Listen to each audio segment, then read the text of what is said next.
Tá bom. Eu acho que talvez apertar e segurar.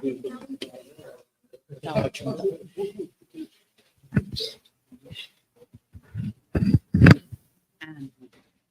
Posso substituir aqui? Essa aqui é muito baixinha. Desculpe. Alguém perdeu um pendrive. É de vocês o pendrive? Não. Alguém perdeu um pendrive.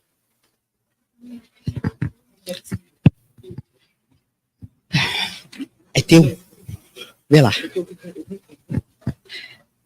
Bom, boa noite a todas e todos. Gostaria de dar as boas-vindas aos colegas e participantes do evento para a mesa 3, Diáspora Africana e a experiência de africanos e descendentes no Brasil do século XIX. Primeiro, gostaria de dizer que é uma honra participar como mediadora desse debate e estar com colegas que são referência importante na discussão desse tema. Gostaria, embora seja talvez necessário apresentar todos os colegas, eu quero fazer uma breve apresentação dos meus colegas de mesa. Primeiro, a professora Fabiana Schleimer, desculpa, da Unifesp, que vai... a comunicação dela é Cativos e Libertos em Famílias, Arranjos e Dissensões em Perspectiva Comparada. É professora associada de História da África no Departamento de História da Escola de Filosofia, Letras e Ciências Humanas da Universidade Federal de São Paulo, Unifesp, e professora também no Programa de Pós-Graduação em História da Unifesp.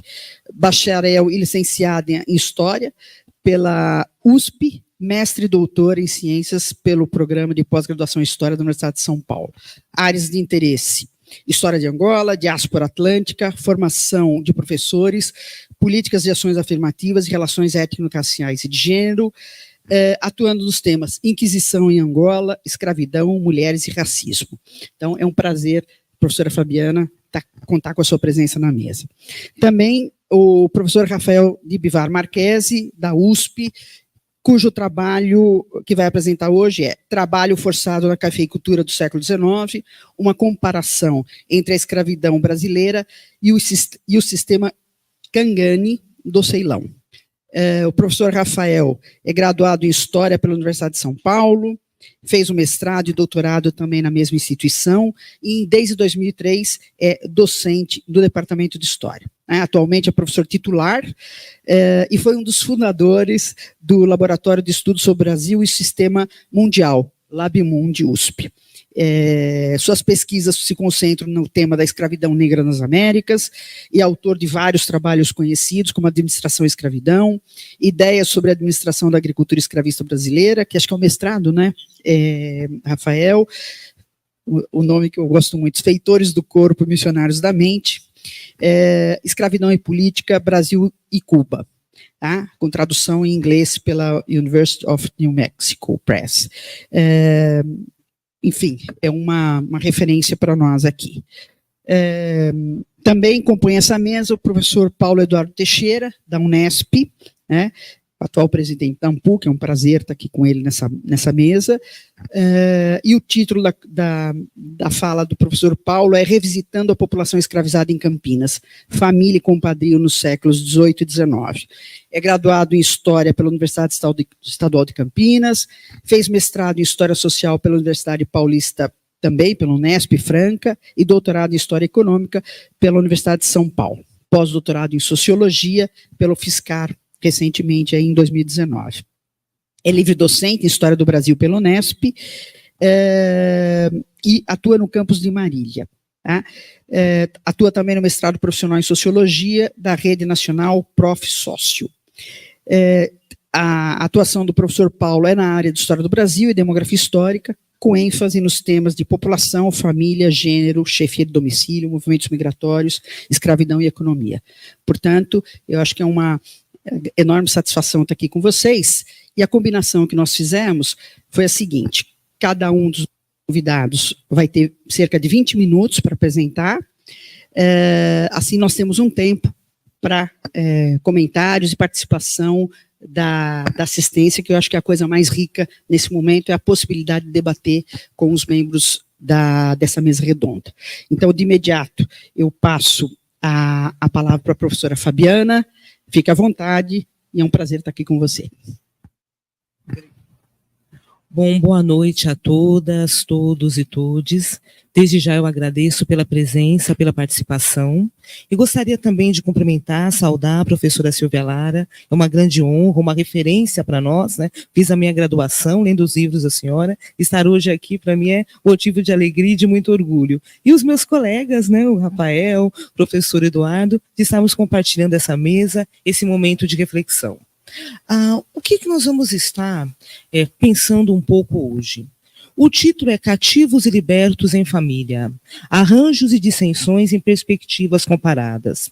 Primeiro, eu gostaria de chamar a atenção para o seguinte: essa comunicação, ela começa a ser construída no início da década de 1990, quando eu realizei a minha dissertação de mestrado com a temática de família escrava, família liberta, em Cotia, e ela foi defendida no Departamento de História da USP, sob orientação da professora Mary Del Priore. Por que eu coloco que é no início da década de 90? Porque o mestrado, ele já foi o resultado da minha iniciação científica. Então, antes de fazer essa dissertação, eu trabalhei exclusivamente com casamentos de escravos. Qual que é a diferença? Trabalhar com casamento de escravos, com base na documentação que está localizada no arquivo da Cúria Metropolitana, significa trabalhar com os registros que foram reconhecidos pela Igreja. A partir do momento que eu trabalho com outras fontes, como maços de família, eu posso também identificar as famílias, mas não são famílias sacramentadas, que passaram pelo rito do matrimônio. Então, a principal diferença entre o trabalho feito na iniciação científica é essa: eu trabalhei somente com os registros de casamento que estavam na Cúria, e no mestrado houve um alargamento. Eu continuei trabalhando o casamento, o batismo, mas inseri também essa questão dos mapas da população. E qual que foi o meu interesse, né? Por que eu busquei esse tema? Na verdade, quando eu procurei estudar a escravidão, eu queria entender como os escravos viviam, o que eles pensavam, quais eram suas crenças e valores, e eu tinha o desejo também de entender, não só por parte dos escravos que nasceram aqui, aqueles que nós chamamos de crioulos, mas também os africanos. Então eu sabia que em São Paulo, né, nós temos aí toda uma tradição que sempre que tende a desmerecer, né, a presença negra em São Paulo, mas nós temos trabalhos interessantes, professor John Monteiro, professora Maria Luísa Marcílio, que nos aponta que mais ou menos na segunda metade do século XVIII, nós podemos afirmar que tínhamos cerca de 20% da população paulistana, ela era negra, era escrava. E é possível encontrar alguns africanos. Então, quando eu me voltei para essa temática, era isso que eu queria. Eu queria olhar esses escravos, entender essa africanidade que estava no Brasil e também o que existia em África. Eu queria saber como era lá, como que funcionava, se eles teriam trazido ou não alguma coisa para cá. E aí eu retomo a questão dos meus conjuntos documentais. Aqui na tela vocês veem o Arquivo Público do Estado, onde é possível encontrar as listas nominativas. Não está passando?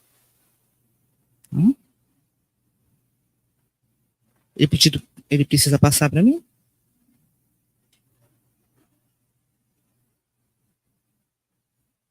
Mas não tá, não funciona. Tá. Aqui, ótimo. Tá, obrigada. E aqui, então, o arquivo do Estado de São Paulo, bastante conhecido de todos, onde estão depositadas as listas nominativas.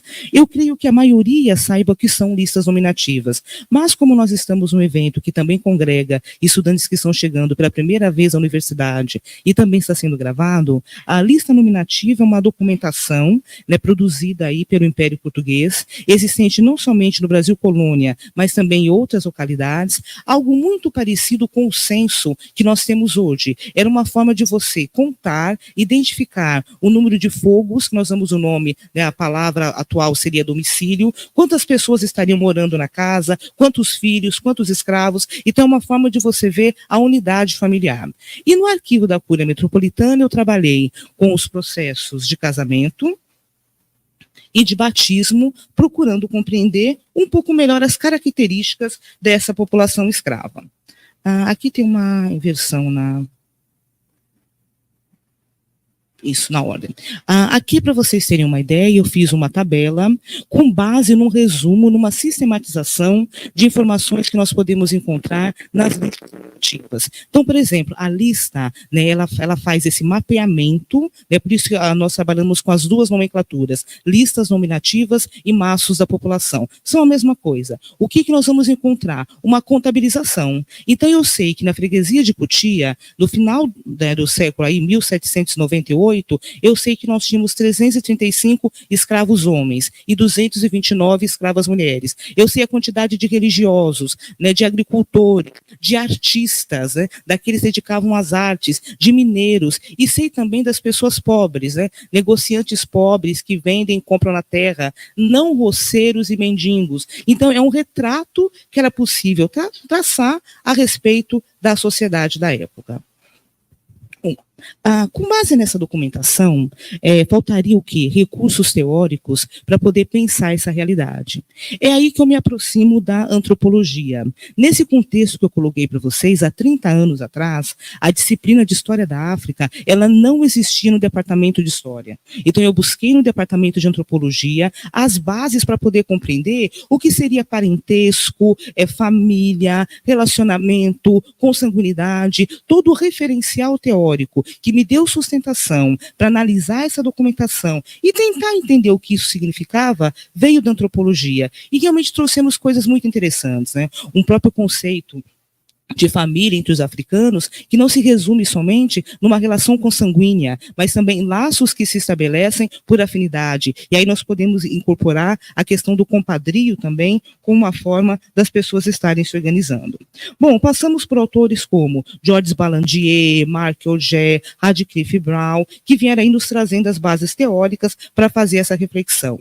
Final dos anos 80, final dos anos 90, essa situação ela começa a passar por profundas transformações. E essa universidade que hoje nos acolhe e nos recebe, ela teve um papel primordial em todo esse contexto. Ela abrigou o professor Robert Slenes, né, que por muitas gerações, por muitos grupos, foi conhecido como o pai da família escrava no Brasil. Ele trouxe essa discussão, ele incentivou, ele escreveu diversos artigos. Eu chamo a atenção para Lares Negros, Olhares Brancos, como um clássico que marcou essa discussão, abrindo portas e permitindo aí realmente uma redescoberta. Ele conseguiu colocar por terra uma série de preconceitos, distorções que havia em obras mais antigas que alegavam que africanos, que escravos não tinham família, porque se partia de um pressuposto de um modelo de família ocidental, baseado em regras que distam, que não estão de acordo com a realidade que seria a realidade dos povos africanos.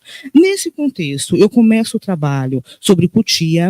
A Cotia iniciou sua história no século XVII, ela teve como fundadores Fernão Dias Pais e Gaspar de Godoy, e podemos dizer o seguinte: na segunda metade do século XVIII, 1766, São Paulo possuía 3.828 habitantes e Cotia 1.735, ou seja, quase a metade da população que havia em São Paulo. Qual a característica econômica dessa localidade, para que a gente possa compreender a questão das famílias escravas? Então, quando nós falamos em arranjos, isenções, formações familiares, nós levamos em conta as tradições, a cultura, tudo o que ela significa para os povos africanos, mas também o contexto econômico, o contexto político, o qual essas famílias estariam inseridas. E podemos dizer o seguinte, que Cotia, finalzinho do século XVIII, 1798, ela possuía uma economia basicamente rural, voltada para o mercado interno e para o consumo de subsistência.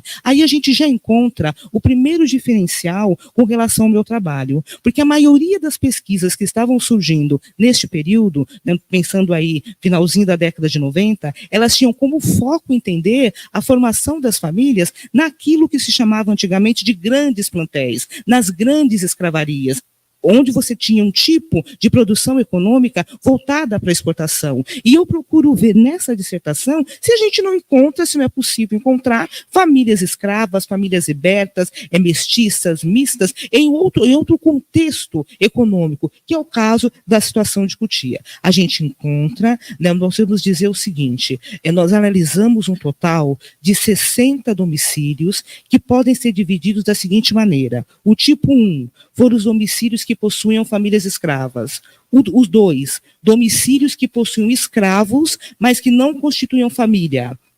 3, o domicílio de pardos proprietários de roça. E o 4, domicílio de pardos não roceiros. Então vejam o seguinte, quando nós estudamos uma lista nominativa, nós podemos encontrar uma quantidade considerável, 100, 200 fogos, residências. Eu fiz uma amostra, retirei 60 domicílios para poder acompanhar no tempo. Então eu pude trabalhar com 2 referenciais. Eu fiz uma seleção de um grupo de 60 famílias para 1798, depois eu comparei com a lista de 1808, 10 anos depois, para saber se aquelas famílias, se os conjuntos documentais que eu identifiquei em 1798 ainda se faziam presentes. O que nós podemos falar, de modo geral, com relação à região de Cotia? Era uma região de pequenas escravarias. Então, a faixa média era mais ou menos de 10 escravos.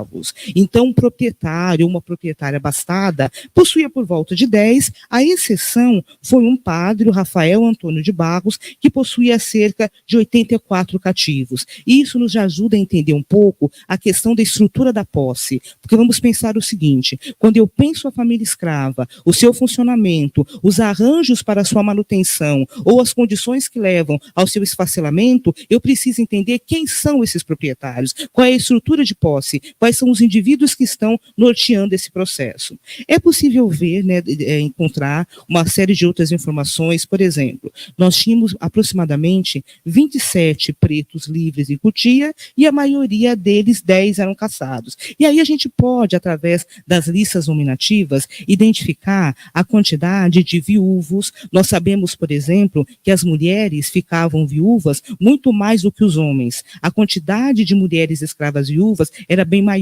E isso também se justifica devido às condições de trabalho, o afazer, o ofício, que era desenvolvido de forma diferente. Os escravos casados, aqueles que passaram pela igreja, e aqueles que estavam ainda na condição de solteiros. A gente vai encontrar informações com relação à longevidade desse grupo, que nós precisamos também ler com uma certa cautela. Então a gente vai encontrar dados que vão nos dizer que o indivíduo possuía 95 anos, mas não significa que era essa informação. O indivíduo que fez o registro, ele olhou para a aparência do escravo, achou que já estava com comprometimento, então ele coloca uma idade aproximada. Não significa que seja essa que aparece para nós aqui. E como vocês viram naquela tabela, temos um levantamento das atividades que as pessoas realizam. Agora nós voltamos aqui para o nosso mapa para ver algumas situações.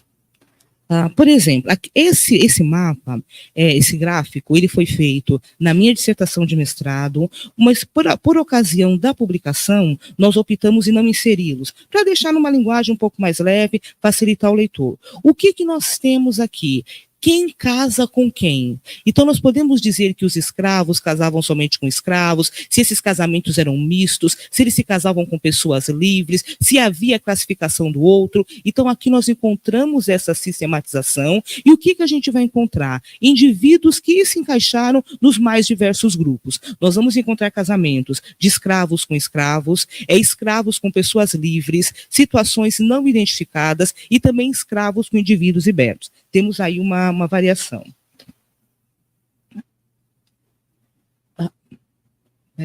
No que diz respeito à questão do batizado, vejam o seguinte, essas famílias, elas se formavam, então o que você espera? Que elas realmente tenham filhos. E quem é que vai batizar esses filhos? Aqui nós também temos esse mapa que procurou fazer essa identificação. Primeiro saber se essas crianças teriam padrinhos. E nós podemos dizer que sim. Essa cor azul, ela demonstra justamente isso, que as crianças tinham ambos os padrinhos. E também se havia o padrinho ausente, se houve só a madrinha, ou só o padrinho, ou se não havia nenhum, Também era comum a situação de que a criança era batizada, afilhada de Nossa Senhora, mas não havia uma pessoa que exercesse esse papel que realmente, do ponto de vista físico, se fizesse presente nessa situação.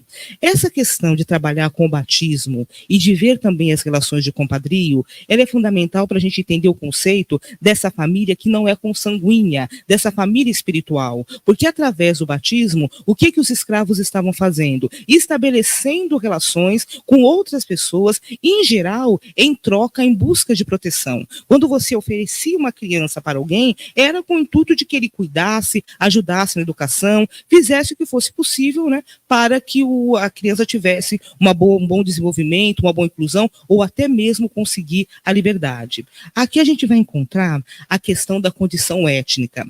Qual foi uma das perguntas que surgiu durante as minhas pesquisas? Será que os africanos se casavam somente com os africanos, ou também se casavam com indivíduos crioulos, nascidos aqui? Então nós vamos ter aqui esse mapa que vai nos mostrar africanos casados com crioulos, crioulos com crioulos, africanos da mesma etnia se casando, união mista, e aí as pessoas também com etnia diversa participando desse processo de união.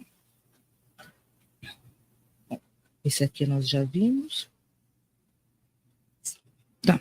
Agora nós vamos nos encaminhando e podemos dizer o seguinte, das nossas andanças, das nossas pesquisas, para entender a família escrava no Brasil, o que nós percebemos? Que a família escrava, a família negra, ela mantém reminiscências da organização familiar africana, e que as crianças, assim como a maternidade, os laços de parentesco, são valores de alta conta que permeiam toda a sociedade, e que os cativos, eles descendiam de estruturas familiares fortemente definidas. Então, no livro eu faço toda uma discussão sobre a questão da monogamia, poligamia, as residências conjuntas e separadas.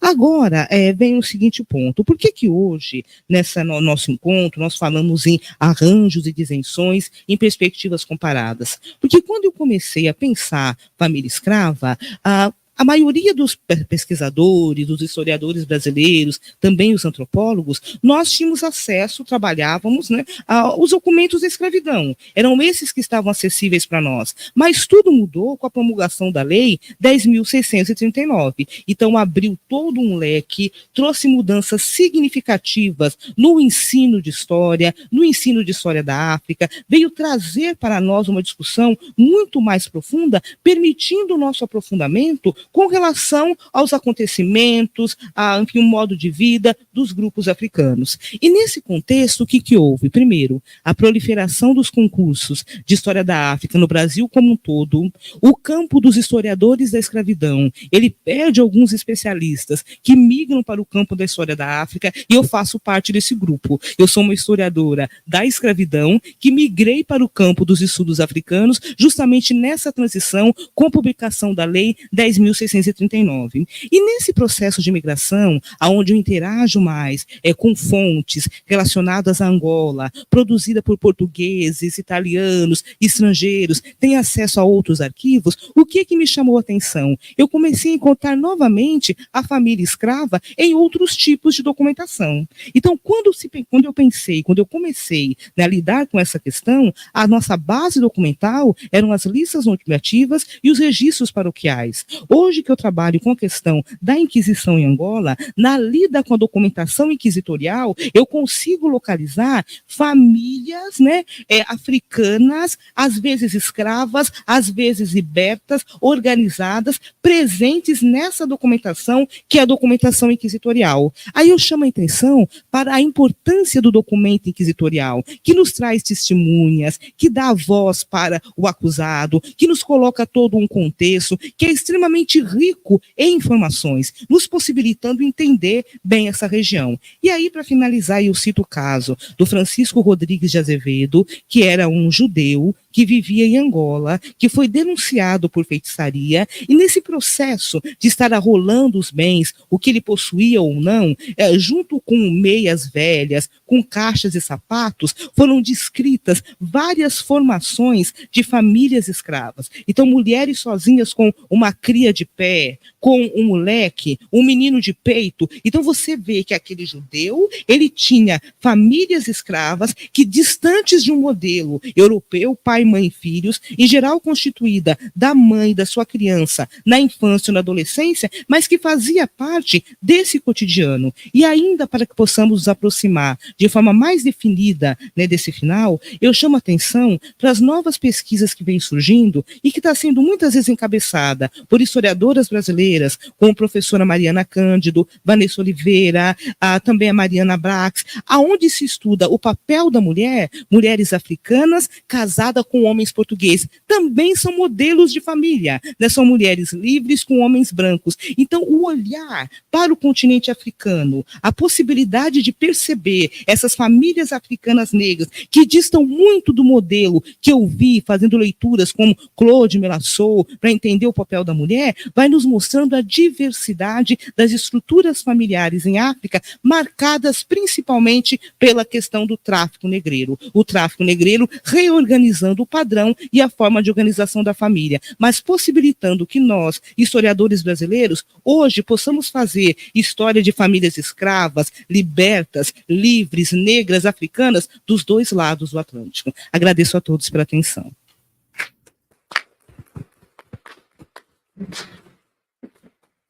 Gravado. Obrigada, professora Fabiana. Passo a palavra para o professor Rafael. Acho que já vai dar muita conversa a sua fala, Fabiana.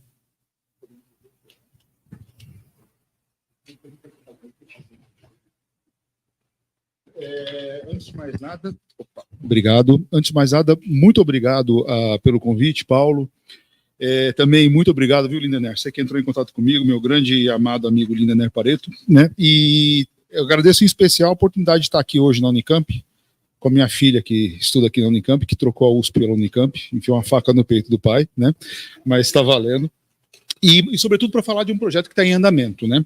Eu gostaria, no entanto, de começar com um rápido comentário historiográfico em relação ao título da mesa. E eu vou falar uma coisa que é banal, mas acho que é importante ser dito, né? A gente tem um problema com o termo descritivo história social do trabalho no Brasil. Porque, em geral, há uma confusão, né, que faz parte do próprio campo, entre história dos trabalhadores e história do trabalho. História social do trabalho implica necessariamente a análise dos processos de trabalho e de produção. E o que a gente faz aqui no Brasil, que a gente tem por esse termo descritivo, história social do trabalho, é basicamente a história dos grupos humanos que trabalhavam, e frequentemente sob uma chave exclusivamente sociocultural. É uma observação relativamente banal, mas que tem tudo a ver com essa mesa redonda do meu ponto de vista, né? Por quê? Isso é algo que eu não estou falando nada de novo aqui, é uma coisa que o Flávio Gomes falava há 20 anos atrás, né? Os mais de 4,5 milhões de africanos que foram trazidos compulsoriamente como escravos para o Brasil, bem como seus descendentes mantidos em situação de escravidão, o foram para trabalhar. Então, discutir o tema da experiência de africanos descendentes no Brasil no século XIX, que é o título dessa mesa, exige, portanto, um mergulho nos processos de trabalho e de produção a que esses sujeitos foram submetidos. É disso que eu quero falar hoje, sob uma perspectiva comparada. Então, antes de mais nada, 2 ou 3 palavrinhas, né, sobre o que virá, que faz parte de um projeto bem mais amplo. Eu estou fazendo um livro há um bom tempo já sobre história global do trabalho e da escravidão.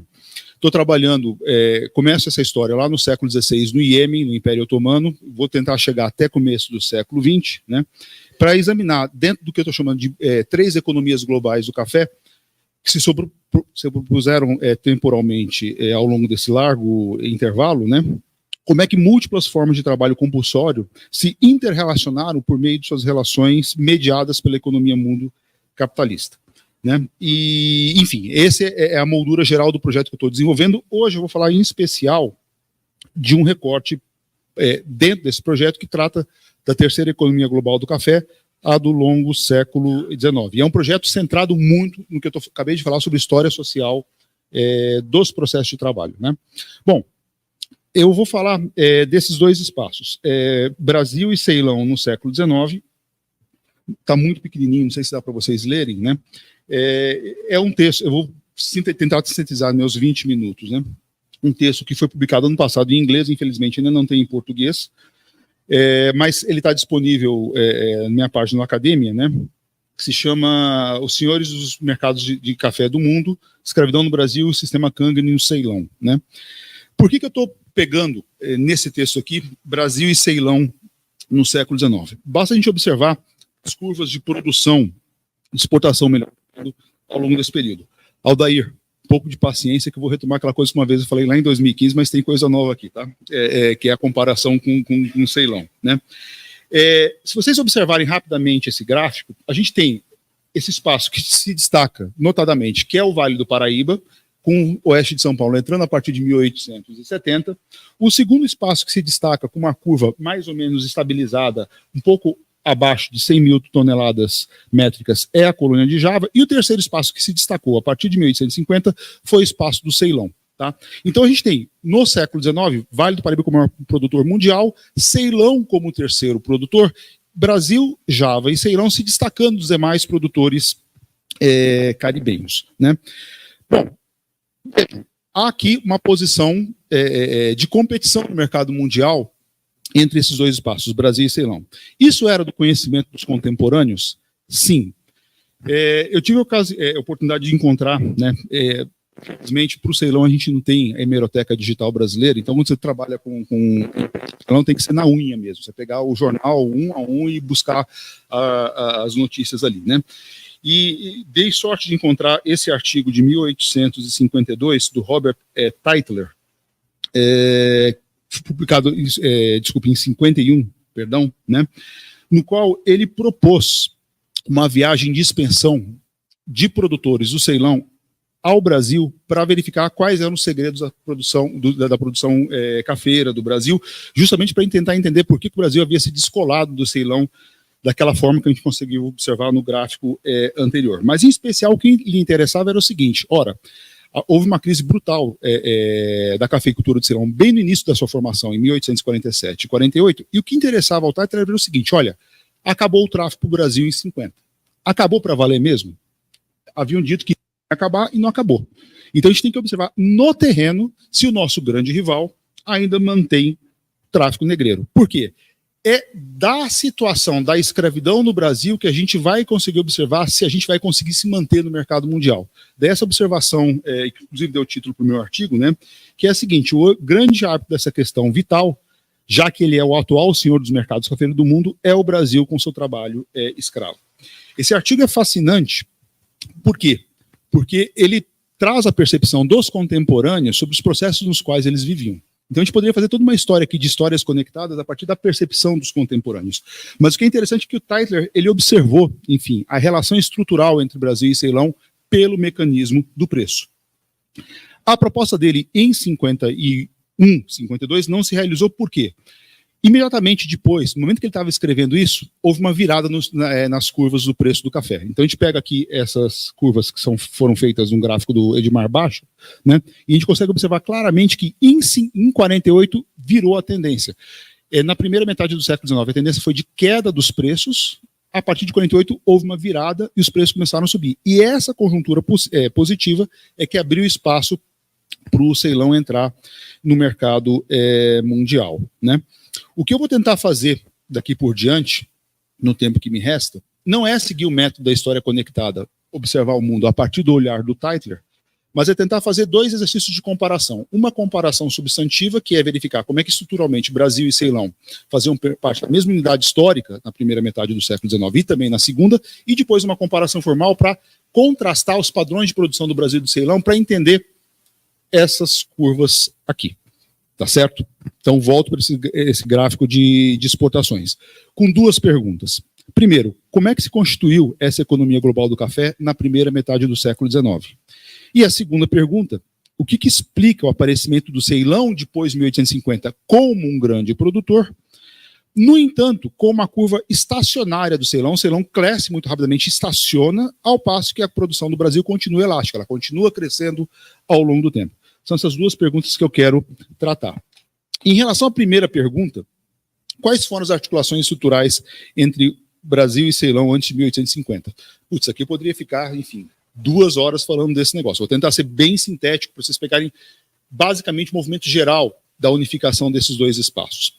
Começa durante as guerras napoleônicas, com a vitória acachapante da Grã-Bretanha sob Napoleão Bonaparte, e em meio a esse processo, como todo mundo sabe, a família real portuguesa fugiu para o Brasil, mas também, durante as guerras napoleônicas, a Grã-Bretanha conquistou o Ceilão dos holandeses. Quando ela o fez, no entanto, no momento em que ela aboliu, a Grã-Bretanha, o tráfico transatlântico de escravizados para o próprio Império Britânico. E como todo mundo aqui sabe, desde 1810, a Grã-Bretanha iniciou uma pressão brutal contra o Império Português, depois contra o Império do Brasil, para que o Brasil se encerrasse o tráfico transatlântico para o Brasil. Né? Então a gente tem aqui um movimento contraditório. Ao mesmo tempo que você tem livre mercado sendo imposto ao mercado mundial pela Grã-Bretanha, né? Não sendo imposto, mas enfim, ajudando a construir esse livre mercado, você tem essa campanha anti-escravista sem quartel que vai ser movida por ela. Observando quais foram os seus desdobramentos no Brasil, a gente tem basicamente o seguinte movimento. Por um lado, um processo de independência feito pelo senhoriato escravista brasileiro, que garante a refundagem da escravidão no Brasil e que cria as condições institucionais para o arranque da cafeicultura durante o primeiro reinado, regência e o início do segundo reinado. Mas, a partir de 31, depende de um tráfico que é ilegal, correto? E dependendo também de um novo mercado, que é o mercado norte-americano, que se abriu como mercado livre de tarifas a partir de 1833.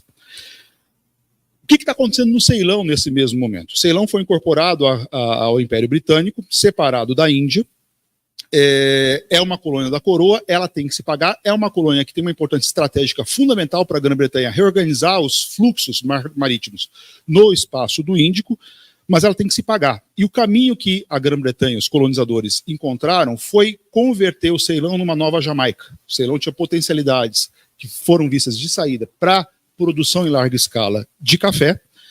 Para tanto, houve uma equalização tarifária entre as tarifas de importação do café das Índias orientais holandesas com as Índias ocidentais, holandesas não, desculpa, inglesas, né? Com as Índias ocidentais inglesas, ou seja, a equalização tarifária entre Jamaica e Ceilão.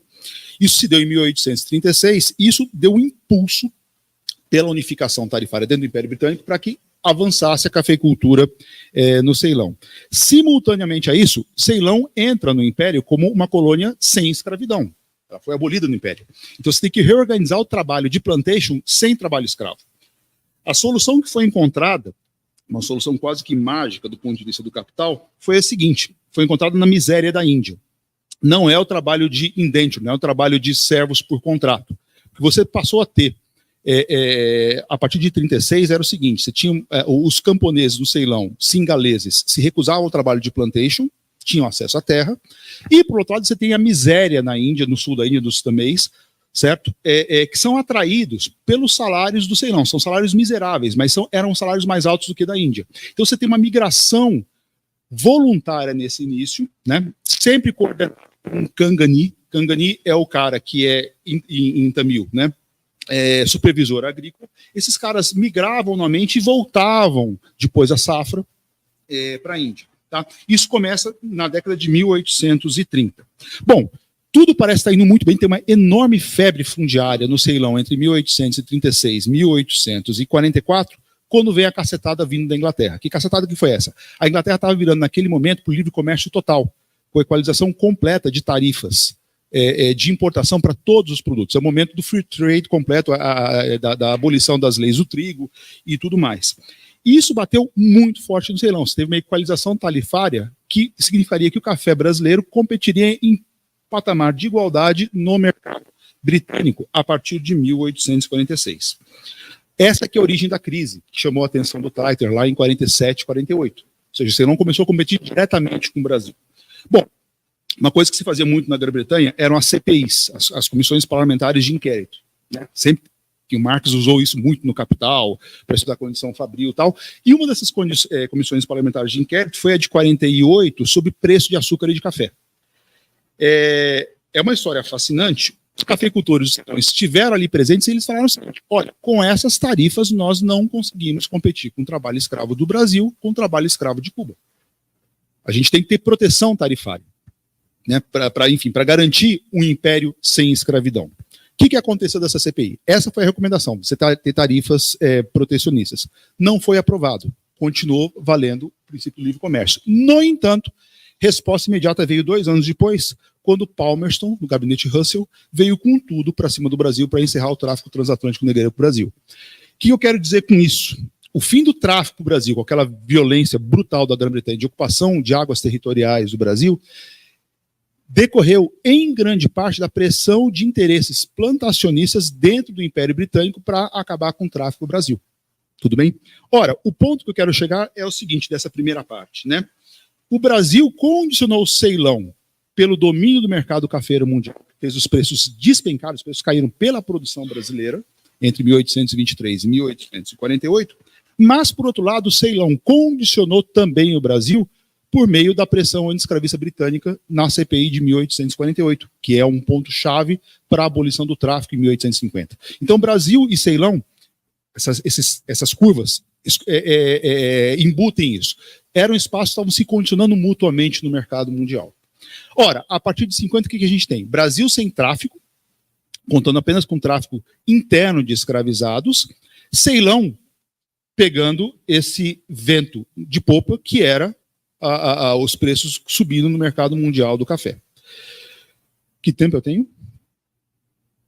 5 minutos. Bom, eu não vou conseguir descer em detalhes, em que seria, enfim, a parte mais importante aqui, que é a comparação entre os mecanismos de administração do trabalho da paisagem no Vale do Paraíba e Ceilão. O que eu quero registrar para vocês, a gente está lidando com o mesmo produto, mas com 2 economias espaciais profundamente diferentes e com 2 formas de organização e de exploração da paisagem profundamente diferentes. Quais são os pontos importantes a serem retidos aqui?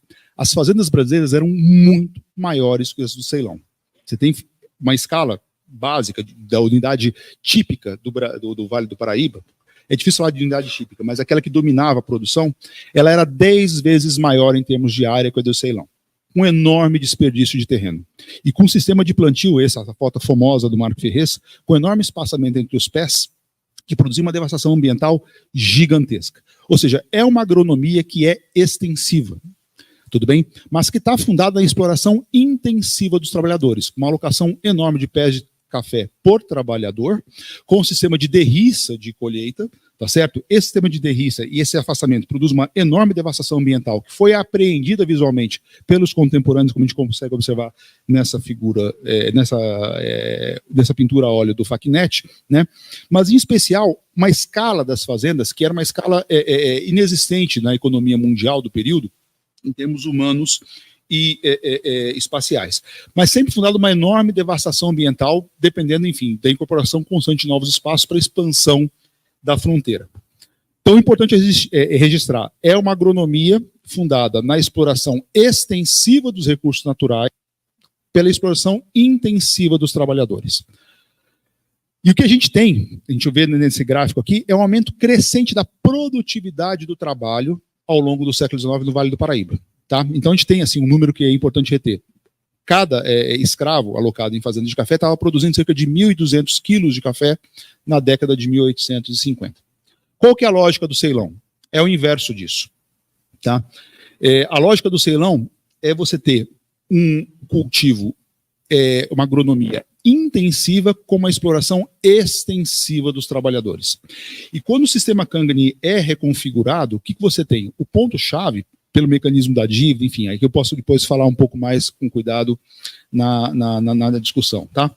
Mas é você garantir, pelo fluxo constante de trabalhadores assalariados vindos do Ceilão, um estoque enorme de trabalhadores, tá?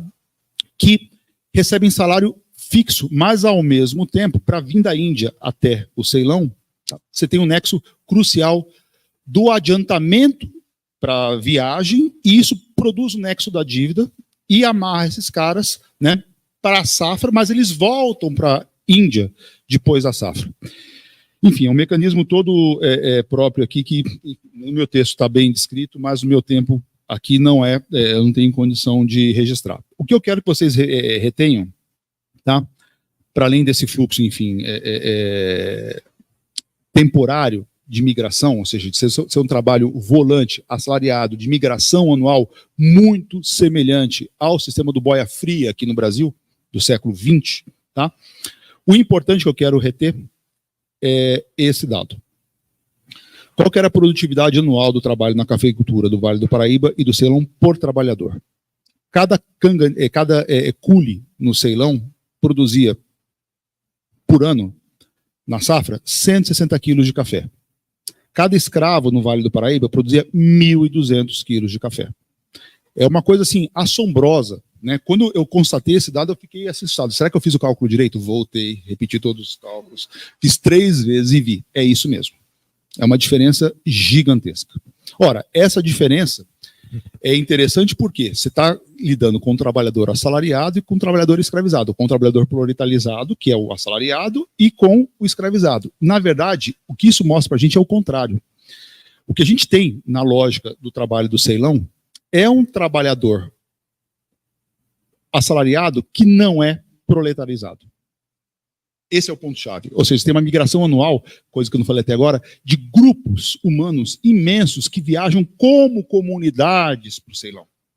Que saem de suas comunidades de origem, que sempre tem um cangani que vem da mesma comunidade, que são das mesmas castas, tudo bem? E que agem como uma coletividade. Você não consegue individualizar esses trabalhadores. O que você tem na escravidão? O ponto-chave que diferencia a escravidão de qualquer outra forma de trabalho é o fato de a relação entre senhor e escravizado ser sempre uma relação individualizada. Então, assim, a gente está lidando aqui com comunidades de escravizados, assim por diante. No entanto, no processo de trabalho, do ponto de vista da gerência, do processo de produção, o escravo é sempre um indivíduo.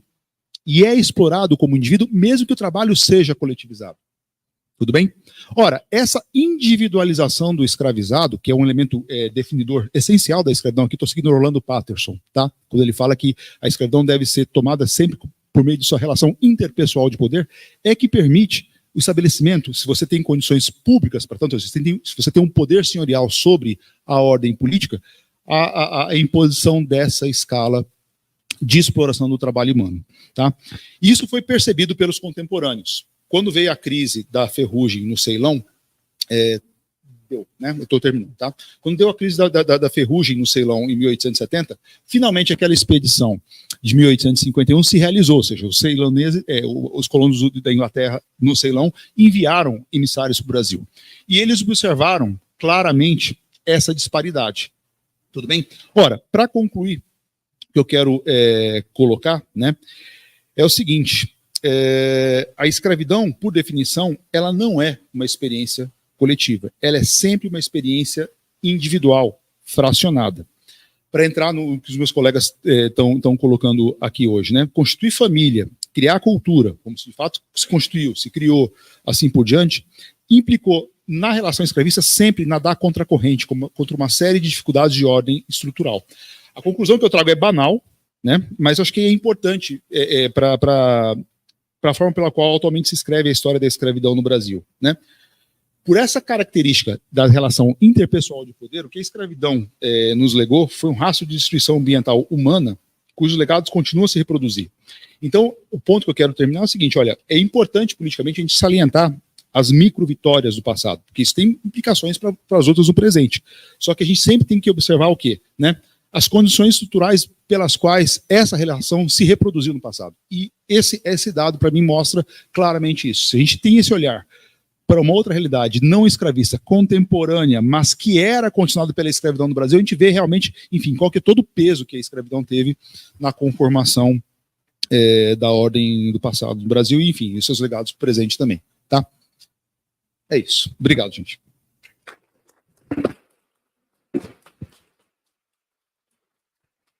Obrigada, Rafael. Convido o professor Paulo.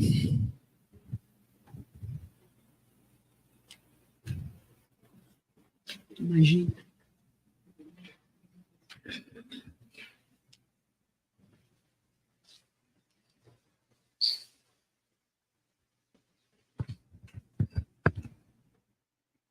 Bom, uma boa noite a todos e todas.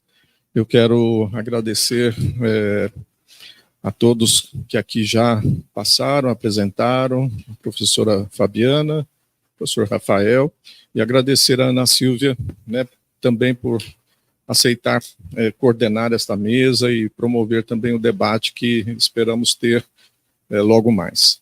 Bom, em primeiro lugar, quero dizer da minha satisfação pessoal por estar nesse espaço onde eu comecei a minha carreira como historiador.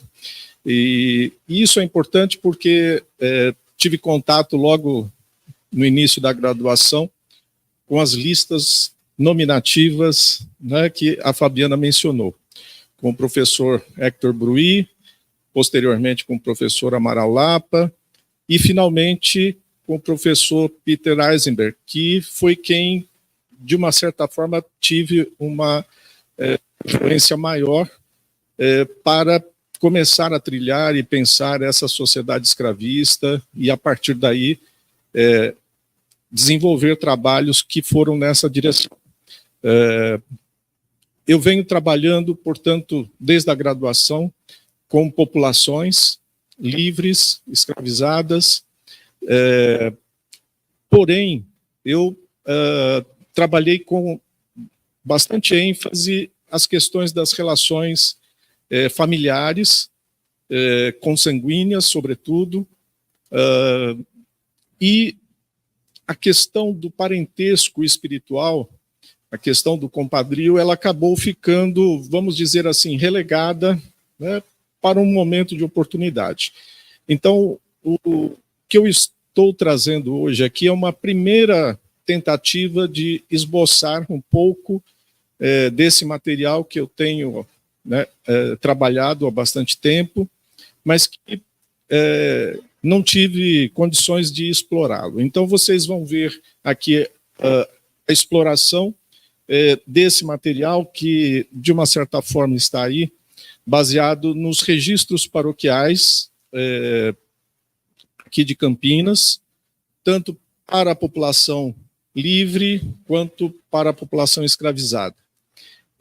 Dentro desse contexto, portanto, os registros paroquiais são a fonte principal com as quais vou apresentar algumas tabelas que são fruto desse trabalho. Eu selecionei esse período de 1805, ou a partir de 1805, porque é quando aqui, na Vila de Campinas, há uma separação dos livros, que até então os livros registravam livres e escravizados de uma mesma forma. A partir daqui, não, há dois livros, um livro para a população cativa, outro livro para a população escravizada, tanto de batismo, casamento, quanto óbito. E isso vai permanecer até o fim do período escravista. Dentro desse quadro, o objetivo de trazer essa perspectiva comparativa entre população livre e cativa é justamente para pensar e refletir como essa relação espiritual que se estabelece por meio do compadrio, como ela se mostra nessa localidade que é Campinas, que, diferentemente de Cotia, é uma região escravista já muito forte no início do século XIX. Nós temos, já nesse período, por exemplo, escravistas com mais de 100 pessoas trabalhando nas suas terras. Temos um aumento gradativo, né, na medida em que o século XIX vai avançando, nós temos cada vez mais um aumento, né, dessa população, de tal forma que, quando chegamos nesse período de 1830, a população cativa é maior do que a população livre. Tá? Então, assim, isso espelha um pouco essa, vamos dizer assim, esse pano de fundo de onde nós estamos falando. E qual a minha preocupação, né, de selecionar esse período também? É justamente para pensar e discutir algumas questões relacionadas ao compadrio dentro de uma perspectiva do tráfico aberto, né? Como o Rafael mencionou, a partir dos anos 30 do século XIX, há toda uma pressão para a abolição do tráfico. E, obviamente, isso pode interferir em várias questões, né? Por exemplo, Horácio Gutierrez mencionou, né, em trabalhos já apresentados, a quantidade de crianças que eram traficadas nesse período, pelo menos, né, no final do século XVIII e início do XIX. Então, os resultados que nós estamos trazendo aqui é para apresentar um pouco, né, dessas questões e, nesse sentido, né, dialogar com vários pontos que a professora Fabiana colocou e refletir um pouquinho também a partir de uma outra documentação que é muito importante e muitas vezes também não é fácil de encontrar, que são os testamentos e outras documentações variadas, né, como as listas nominativas que já mencionamos aqui. Bom, essa primeira tabela, então eu começo uma exploração dessas informações sobre o compadrio a partir dos pais das crianças que são batizadas, justamente para entendermos quem são esses sujeitos, para depois pensarmos nos padrinhos. Então, dentro desse quadro, nós encontramos aqui algo que podemos dizer, né, entre a população livre, qual é a condição, né, social dos pais dos batizandos. Então, a grande maioria, tanto de homens quanto mulheres, são livres. Há um número menor de forros e um número menor ainda de escravizados, o que é de se esperar. Entre a população livre, entre a população cativa, nós temos algo também semelhante. Apenas um caso de uma mulher. Temos alguns alforriados, sobretudo homens. Temos apenas 2 mulheres que são alforriadas e a grande maioria escravizada. Ora, aqui, então, eu passo a pensar e discutir quem são, sobretudo, este grupo que está interligado entre a população livre e a população escravizada, que são os alforriados. E, dentro dessa questão, esse grupo é um grupo que apresenta algumas diferenças. Então, notamos, né, nitidamente uma maior presença de alforriados na população livre. Mas isso não quer dizer necessariamente que essas pessoas não tenham, vamos dizer assim, uma relação explícita em relação à sua própria condição, porque muitos dessas pessoas que são alforriadas, elas, por alguma razão, conseguiram esconder essa informação. Ou seja, e aí eu trago um caso que eu identifiquei por meio de testamentos, que é o caso do Hilário da Conceição e da Domiciana Feijó, que se casaram em 1810. Eles se constituem, portanto, um casal de alforriados, porém, esse casal, em nenhum registro de batismo, eles aparecem com essa denominação, ou liberto, ou coisa parecida. E é interessante porque eles não batizam apenas uma criança.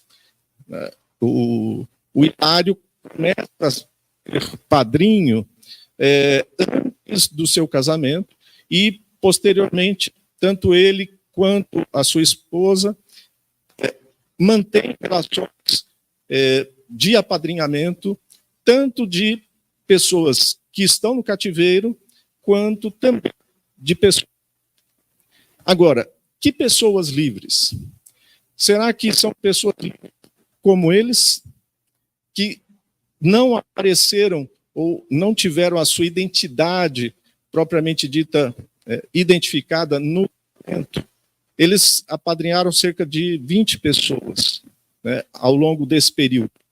Então, nesse sentido, essa população que está identificada na documentação como alforriada, é possível que tenhamos outros hilários, outras mulheres que, de alguma forma, não tiveram essa condição identificada. De todo modo, é interessante perceber que eles são muito requisitados, né, tanto pela população cativa, quanto algumas pessoas, né, algumas crianças que nasceram sob essa condição de livre. É lógico que os registros paroquiais, quem já conhece essa documentação, é um registro bastante lacunar. Ele, muitas vezes, não revela tudo aquilo que gostaríamos. Mas alguns destes documentos trazem informações adicionais, sobretudo em relação a esses casos que nós identificamos em relação a, por exemplo, essas duas mulheres que, de alguma forma, né, elas estão identificadas como, por exemplo, escravas, mas estão, por exemplo, aqui indicadas, né, a sua presença no livro de pessoas livres. É o caso de duas mulheres que possivelmente, né, uma é certeza, porque o documento fala isso, a sua criança foi liberta na pia batismal. Então, houve, né, uma declaração da senhora que era dona daquela mulher, libertando a sua criança que havia nascido recentemente. Então, essas questões relacionadas ao compadrio, elas remetem a, ou pelo menos nos instigam, a buscar mais informações em novas documentações para tentar entender, inclusive, esses detalhes que a documentação começa a apontar como, entre aspas, né, exceções aqui. De todo modo, algumas questões que eu quero ir avançando em função do nosso tempo, destacar aqui qual é o estado conjugal dos pais dessas crianças batizadas. Essencialmente, tanto entre a população escravizada, há um predomínio de casais, casais que se constituíram enquanto família diante da igreja. No caso, aqui, né, cerca de 76% para a população escravizada, e entre a população livre, cerca de 80%. E isso mostra como aqui, em Campinas, havia, no mínimo, uma certa influência muito grande da igreja e dos párogos que passaram por esse período. E aqui eu talvez chamaria a atenção para a figura de um pároco que permanece praticamente durante todo esse período.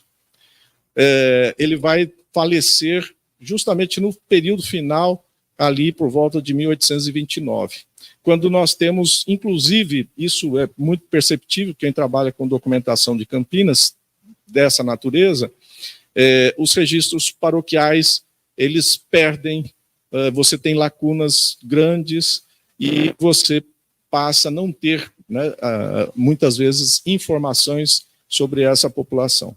Um detalhe importante, a presença de mães solteiras. Notem que, tanto entre a população livre quanto entre a população cativa, o número é muito próximo, o número absoluto, embora relativamente à população cativa haja esse maior degrau, mas, de todo modo, a pergunta, quem são essas mulheres, sobretudo livres, que têm tido, né, filhos e batizados com, entre aspas, os pais incógnitos? São mulheres que vieram do cativeiro, estão libertas, enfim, essas são algumas questões para pensarmos. E viúvos ou viúvas, né? Notem que entre a população cativa não encontramos nenhuma condição de pais que estivessem, né, obviamente, nessa condição. Enfim,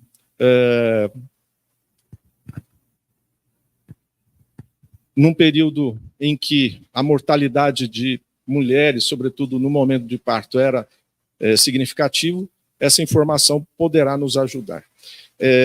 Nesse sentido, aí entramos na questão: quem são esses padrinhos que estão batizando crianças livres e escravizadas? Então, notamos que a grande maioria, né, no caso da população livre, são dentro desse extrato da população. No caso da população cativa, notem que há uma porcentagem significativa de pessoas livres que estão batizando também pessoas que estão no cativeiro. Algumas delas, como eu já disse, podem ser pessoas que foram alforriadas, faziam parte do cativeiro, conseguiram a liberdade e estão dentro deste extrato, como é o caso do Hilário, da Conceição e a sua esposa. Mas um bom número dessa população livre são senhores e familiares que estão apadrinhando as crianças nascidas, né, debaixo do cativeiro.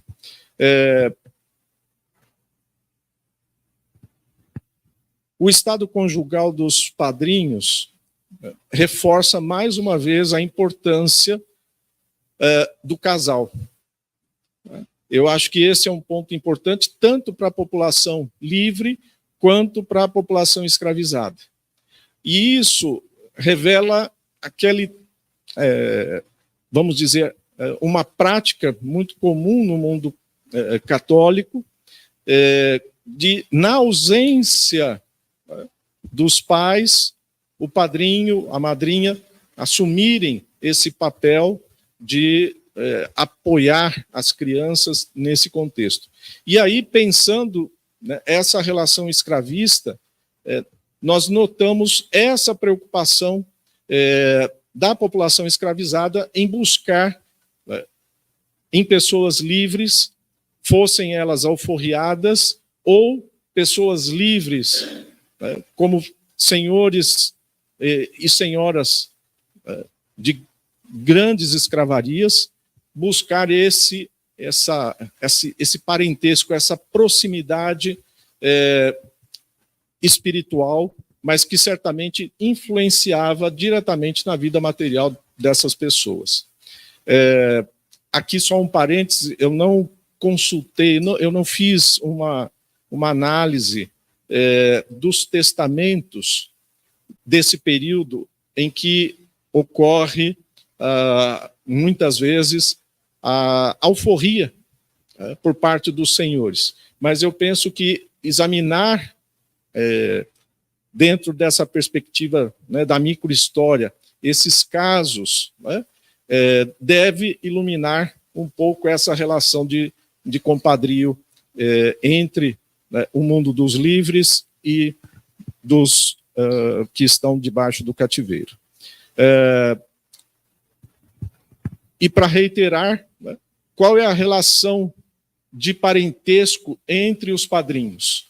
Então, notem que aquilo que outras tabelas que eu formei já indicavam, né? Quer dizer, a importância do casal, marido e mulher, tanto para a população livre quanto para a população cativa, a presença de casais, marido e mulher, dentro dessa função de parentesco é muito importante. E aí depois seguem outras, como pai e filho, né, mãe e filho, também são vários casos, eu ilustro alguns aqui no texto, mas irmão e irmã.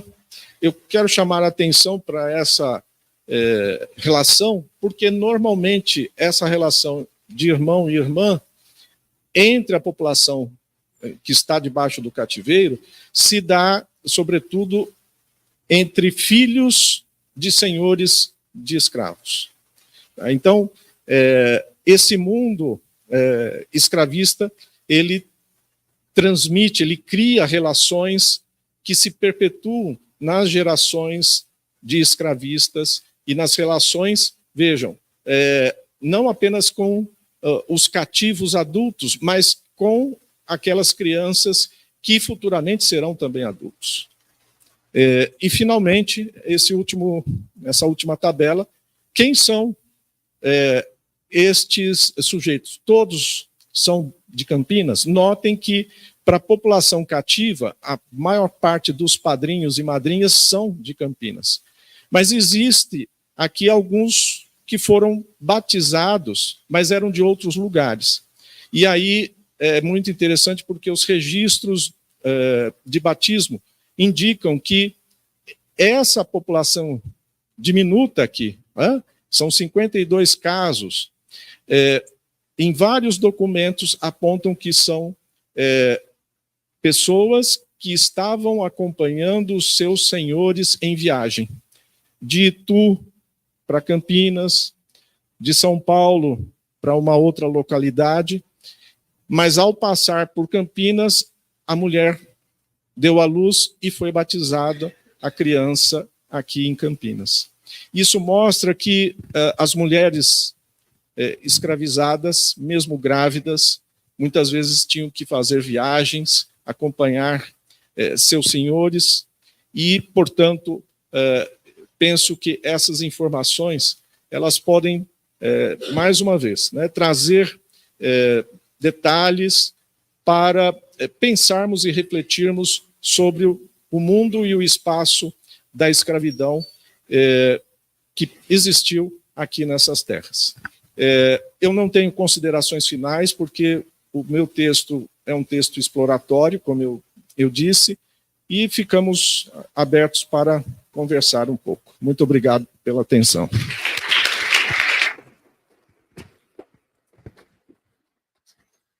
Obrigada, Paulo. Eu vou fazer comentários muito rápidos, porque acho que é importante que a plateia possa participar. Bom, primeiro, acho que foi um aprendizado importante, perceber perspectivas muito diferentes de abordagem do mesmo tema, né?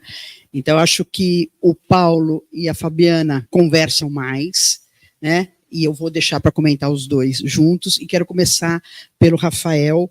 Primeiro, foi um prazer ler teu texto, Rafael. Aprendi muita coisa, não é muito a minha área de especialidade, mas eu achei extremamente importante e provocativas as abordagens que você faz, né? Essa discussão sobre processos de trabalho, como você disse ali, né? Mergulhar nos processos de trabalho, fazer essa análise macro, né? Desse mercado produtor e a comparação com uma realidade bastante diferente, né, que eu conhecia muito pouco do Ceilão.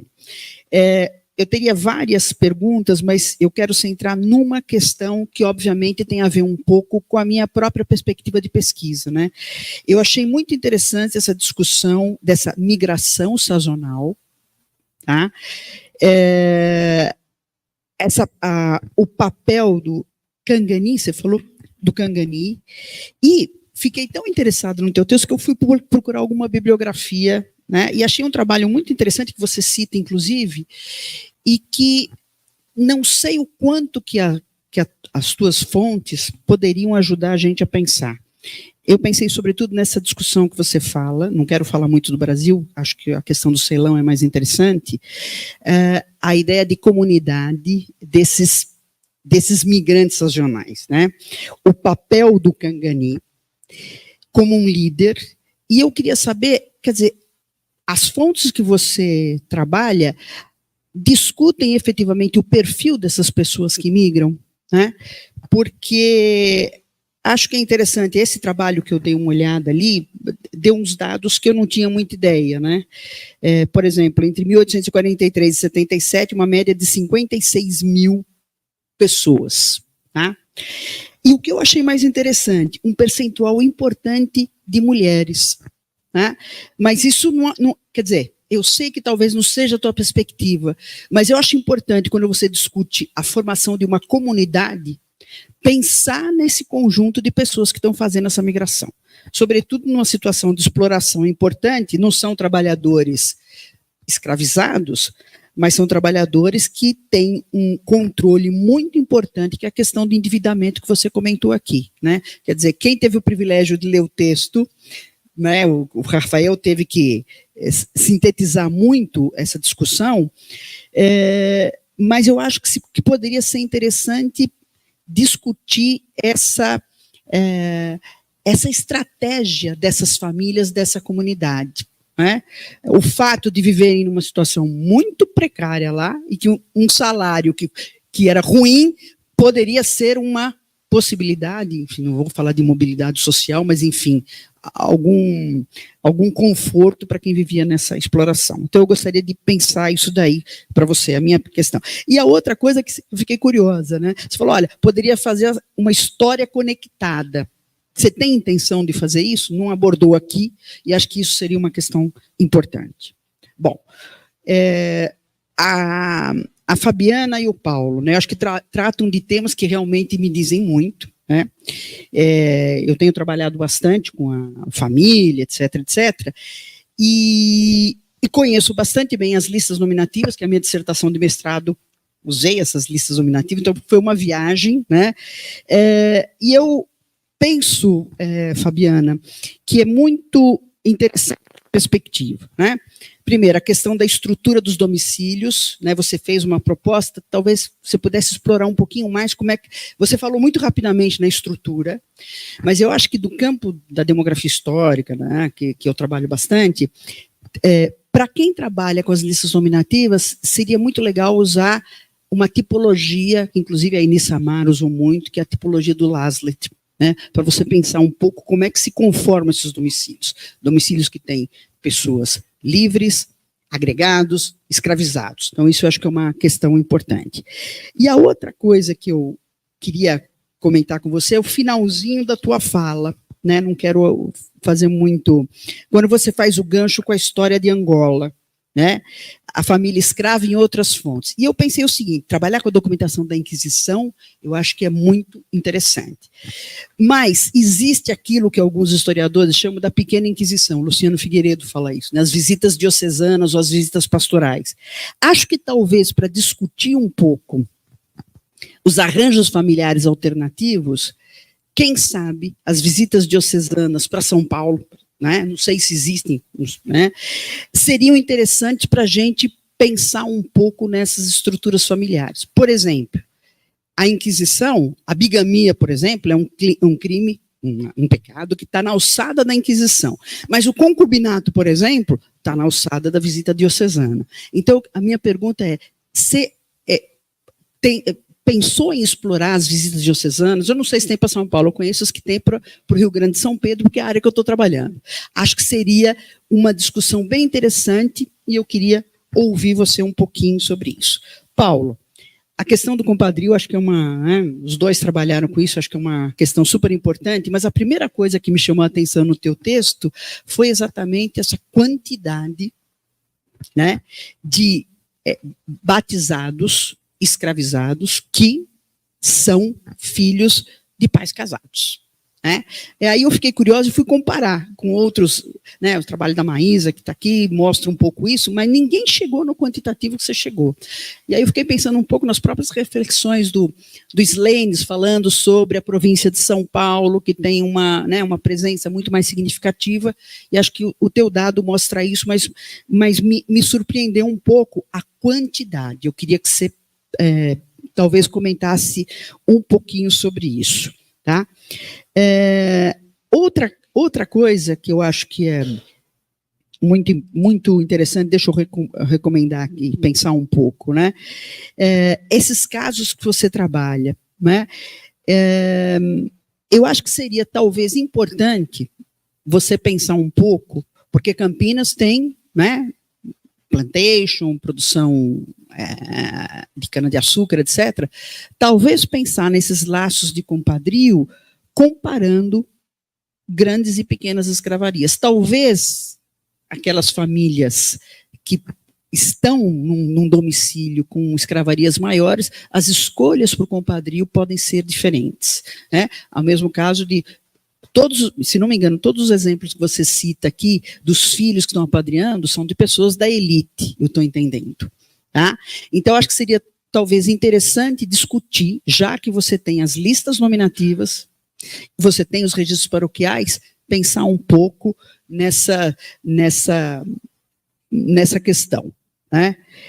E eu não pude, né?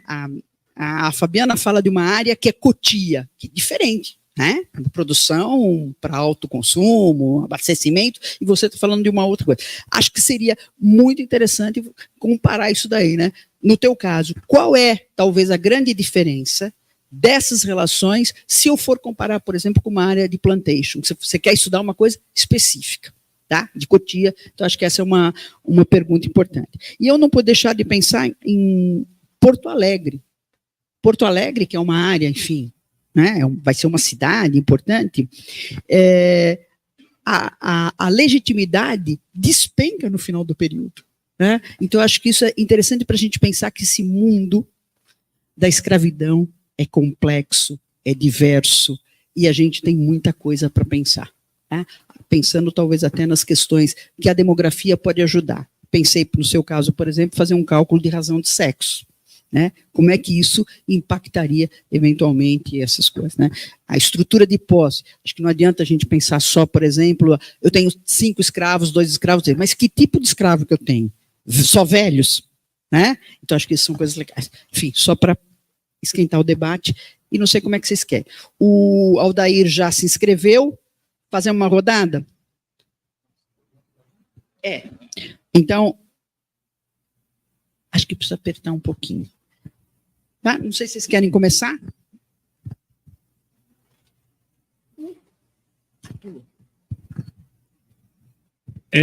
Boa noite. Por favor. Prazer ouvir vocês. Parabéns pela mesa. Uma satisfação imensa.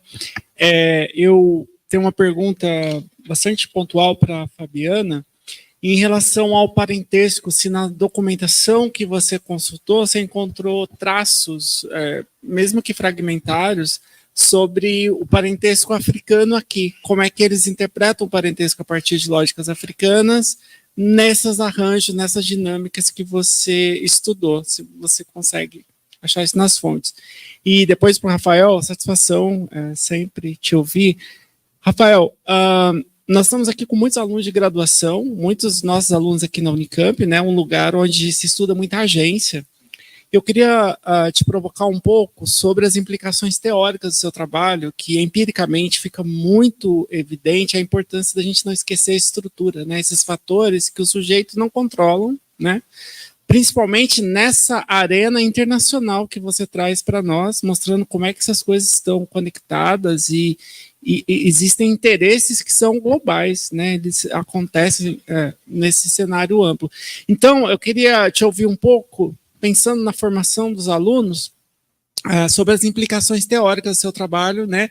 É lógico que a gente vai vendo isso, a gente sabe que no arcabouço analítico seu tem uma série de pressupostos teóricos, então eu queria te ouvir um pouquinho sobre essa relação agência-estrutura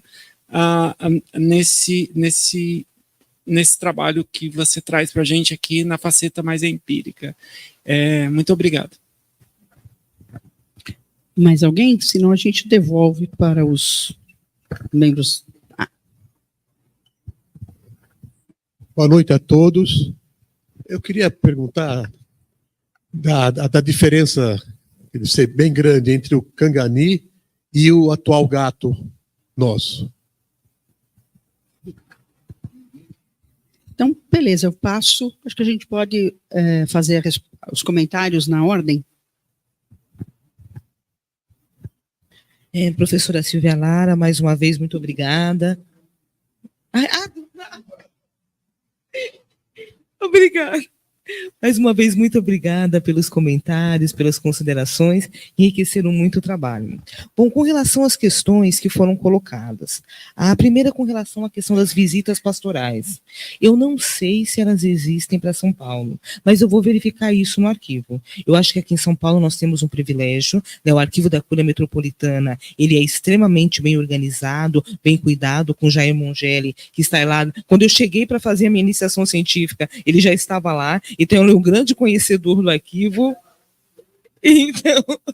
Então, com certeza, se elas existirem, ele saberá identificar e vai poder estar me ofertando, colocando o material. Eu agradeço, sim, a sugestão dessa documentação.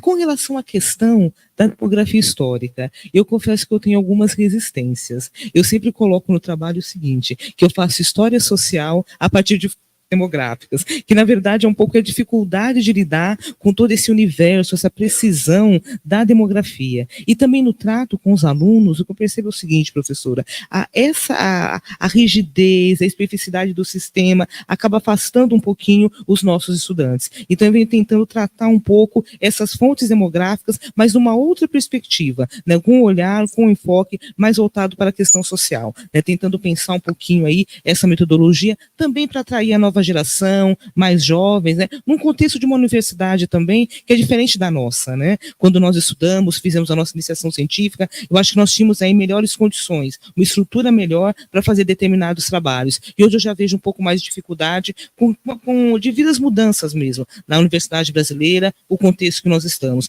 Principalmente o interesse, né, dos alunos pretos, pardos, por essa questão, e toda a dificuldade. Aí muitos não têm sequer computador ainda, enfim, uma série de outros pontos. Né? Mas eu vou procurar me entender melhor, me aproximar, né, vencer as resistências e procurar aprender, sim, né, porque eu acho que é um passo a mais e que pode contribuir muito com relação à pesquisa.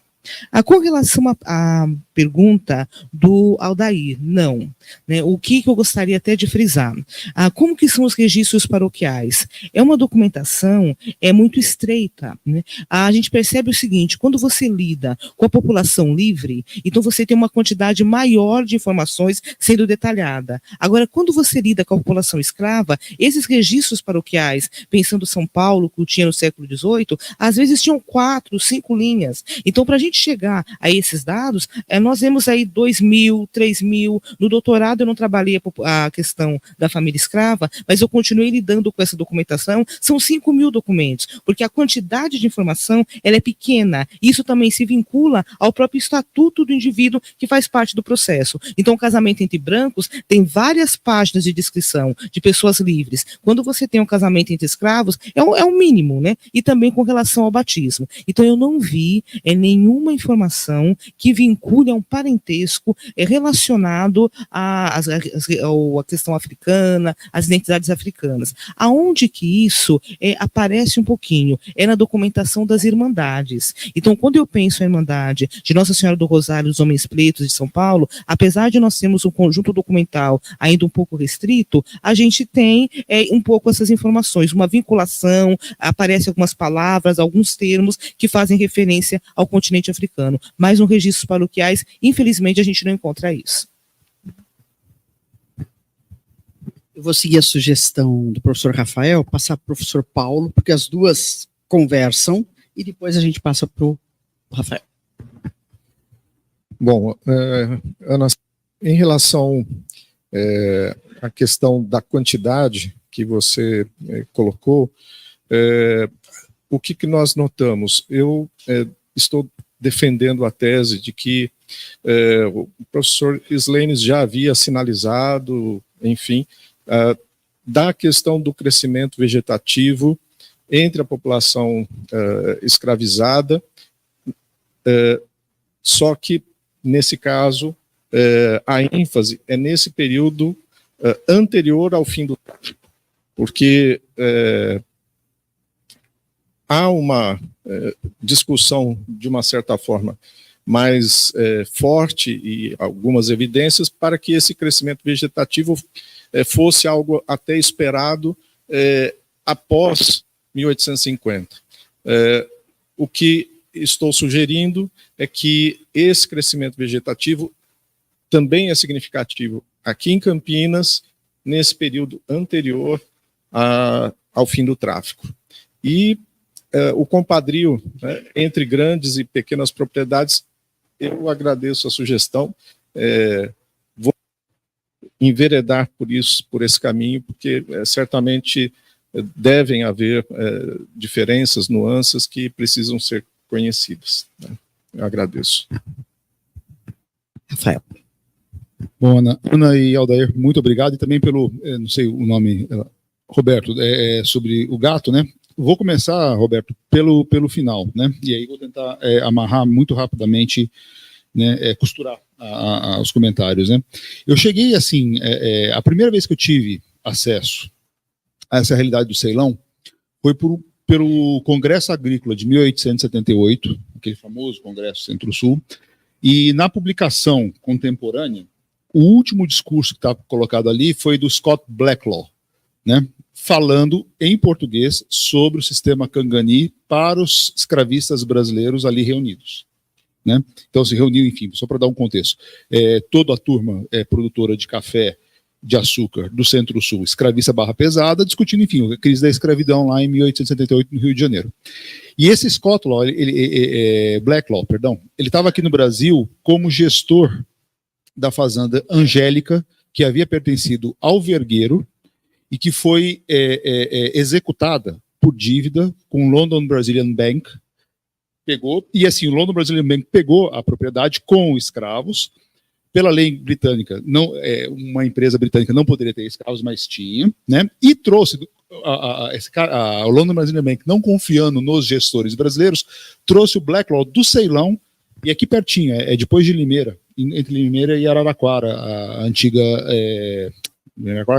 Entre Limeira e Araras, a antiga Fazenda Angélica. Bom, quando o Blacklaw fez esse discurso, eu não entendi nada. E assim, engraçado, o pessoal lê e pula, porque não faz muito sentido aquele sistema que ele está descrevendo. E a minha maior surpresa, Roberto, é que, isso aqui é o sistema do gato. É exatamente o sistema do gato. Ou seja, você tem um intermediário que recebe dinheiro do patrão, cria o nexo da dívida com os assalariados e puxa os assalariados no engaste para vir trabalhar, né? No entanto, o acordo que o gato faz com os trabalhadores é sempre individualizado. Essa é a grande diferença que você tem no Ceilão, porque o Cangani ia para o sul da Índia, ele sabia como é que era a miséria indiana, ele sabia quais eram as comunidades onde você tinha relação de dívida dos camponeses com os landlords locais, tudo isso está girando em torno do colonialismo britânico, pagamento de tributo, assim por diante. O cara sabe como é que é o ciclo agrícola local, ele consegue puxar pelo adiantamento de grana para os camponeses locais, em bloco, para os camponeses pagarem a dívida com o senhor de terras, e aí os camponeses vão para o Ceilão, e é uma migração anual de 200, 300 mil pessoas que fazem a travessia a pé. São 30 dias de caminhada, com um dia de travessia no mar, que é uma ponte rapidinha, morre um monte de gente no caminho, a mortalidade é brutal, 10%, 20% na travessia, ou seja, é a miséria humana que está fazendo esse sistema girar, né? E assim, aí tem essas diferenças em relação ao sistema do gado, por quê? Porque é uma comunidade que vai. Era uma comunidade na cafeicultura, Ana, quase que exclusivamente masculina. Porque você tem o ciclo agrícola do café, o pico do trabalho na colheita. Então, o pessoal vai colher o café e volta para a Índia, quem sobreviveu, né, para a realidade lá da Índia, assim por diante.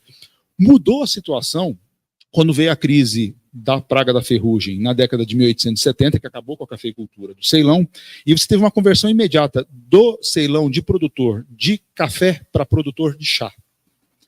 E qual que é a diferença do café para o chá? Chá você cultiva o ano inteiro. Chá você tem que ter trabalhador o ano inteiro estacionado, porque você não tem ciclo agrícola no chá. Chá é você pegar a folha, secar e dar tratamento da folha. Então você está o ano inteiro tratando. Aí o que acontece? Mudou o padrão de migração tamil. Você passou a puxar famílias do sul da Índia para se estabelecerem no Ceilão. Essa que é a origem da brutal cisão étnica que você tem no Ceilão atual entre os singaleses e os tamil, certo? Inclusive deu origem à guerra civil no século XX, 21. A última guerra civil deles acabou faz pouco tempo, né? Porque você tem uma discriminação brutal em relação à população tamil, mas que vem do chá, não vem do café, tá? Essas especificações são importantes, né? Então, assim, na migração do café você não tem mulher, são pouquíssimas que vão. Uma migração quase que exclusivamente masculina. Depois você vai ter migração feminina com o chá, que são as famílias que vão integrais e ficam no Ceilão, né? Pois então, essas questões aqui sobre demografia e tudo mais, é uma mesa sobre escravidão. O que eu vim falar sobre, né, trabalhador tamil na realidade escravista? Justamente pela dimensão da história comparada, tá? E aqui eu quero falar rapidamente sobre métodos de comparação que a gente pode adotar, sendo muito, muito breve, pelo adiantado da hora. Ora, nesse texto, eu tentei fazer um exercício jogando com os 3 métodos de comparação que eu estou adotando nesse projeto mais amplo sobre a história global do café. Um método é o método formal, que você compara, que é o método corrente nas ciências sociais. Você compara 2 realidades que são comparáveis, que você tem atributos que você pode comparar uma com a outra, mas, em geral, o que o método formal faz? Ele estabelece o contraste e o contraste se esgota em si. Então você fala que, poxa, a unidade A, né, tem uma série de especificidades, a unidade B tem uma série de especificidades que você estabelece pelo contraste, e você acaba simplesmente caindo em monografia. Então você fala assim, Brasil é específico, Ceilão é específico, beleza. Eu sabia antes da comparação que Brasil é específico, Ceilão é específico, isso não leva a lugar, não leva muito longe. Foi daí que nasceu a tal da Histórias Conectadas. O que o pessoal das Histórias Conectadas fez? Ora, para sair desse formalismo da comparação, eu tenho que acompanhar os atores que circularam por esses mundos e tentar ver com os olhos desses atores como é que eles viam esse mundo. Histórias Conectadas trouxe uma série de perspectivas interessantes, tudo bem? Mas tem um baita problema. Nós, atores que vivemos no nosso mundo, a gente não consegue enxergar totalmente o mundo que a gente vive. Tem uma série de relações que estão muito para além da nossa consciência e que estão determinando o que a gente está fazendo, e a gente nem sabe que essas relações existem. Certo? Por isso que é bom ser historiador. Historiador é aquele que já prevê o que aconteceu. A gente sabe o que aconteceu. Tudo bem? E nós, como historiadores, conseguimos ver no passado correlações que os contemporâneos jamais viram. Tudo bem? Aí está o problema da história conectada. A história conectada fica muito presa à consciência dos contemporâneos. Você tem que ter uma outra estratégia de investigação que, sim, lide com a consciência dos contemporâneos sobre o que eles viveram, mas que vá além e consiga ver mais o que os contemporâneos viram. Tá? É o que, enfim, se chama de comparação substantiva. Esses rapidíssimos comentários a respeito de comparação vão diretamente para a questão do Aldair, sobre agência. Tudo bem? Porque todos nós vivemos, né, num mundo social em que estamos permanentemente exercendo nossa liberdade. Então, todo mundo está escolhendo o que fazer. Só que a gente nunca escolhe livremente. A gente sempre escolhe dentro de redes de necessidade histórica, dentro de redes de determinação que não são comandadas por nós. E, ao investigar o passado, um dos melhores caminhos para a gente conseguir observar quais são essas redes de determinação é justamente ter essa escala macro que saia do objeto imediato com o qual a gente trabalha e a gente consiga verificar quais são essas múltiplas correlações que a gente consegue observar. Por isso que esse é o sentido de fazer uma comparação substantiva entre Brasil e Ceilão. Por meio dessa comparação, eu consigo ver o seguinte, poxa, a taxa de exploração de trabalho, do trabalho escravo no Brasil do século XIX era absurda, absurda. Olhando só o Brasil, a agência dos escravos do Brasil, eu não vou conseguir ver isso. Tendo essa mirada de fora, eu consigo identificar isso. E ao identificar o problema, eu tenho que ter uma explicação para o que eu identifiquei. Eu tenho que ter uma explicação que necessariamente demanda o quê? Uma perspectiva temporal mais alargada, não curta. Então, dentro da lógica desse projeto, Aldair, eu estou operando muito com isso, tá? E assim, eu vou dar um dado aqui, poxa, que é o cerne da estrutura do livro. Ele tem 2 partes. A primeira parte trata, enfim, do que eu estou dentro do modelo dele, primeira e segunda escravidão, mas na primeira parte, a parte que se concentra sobretudo em São Domingos, ou seja, Haiti pré-revolução, Saint-Domingue, né? Todo mundo sabe como é que acabou. Isso é um ponto importante. Saint-Domingue, Haiti pré-revolução haitiana, a gente sempre acha que era uma colônia açucareira. Era. Só que às vésperas da Revolução, quando estourou, ela era muito mais uma colônia cafeira do que açucareira. Você tinha cerca de 154 mil escravizados no trabalho do café, 142 mil no açúcar. Tinha mais escravo no café em São Domingos do que no açúcar. Quando estourou a Revolução, o café dava mais dinheiro para a França em São Domingos do que o açúcar. Era uma colônia cafeira. E açucareira também. Mas mais cafeira do que açucareira. Tudo bem? Bom, um padrão de exploração de trabalho escravo que está na origem da Revolução. Ou seja, uma das coisas que eu estou trazendo no livro é justamente isso. Ou seja, argumentar que a Revolução dos Domingos, acima de tudo, foi uma revolução do café. Em torno do café, por quem vai controlar o café, né? E a gente sabe como acabou. Acabou com o domínio negro sobre a abolição da escravidão. Mas aí entra o ponto que é interessante. A exploração do trabalho ali levou à Revolução.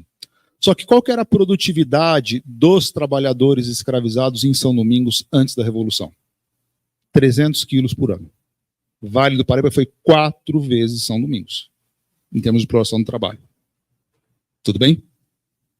A escravidão brasileira não acabou com uma revolução como a de São Domingos, mas acabou com uma revolução, que foi a Revolução Abolicionista.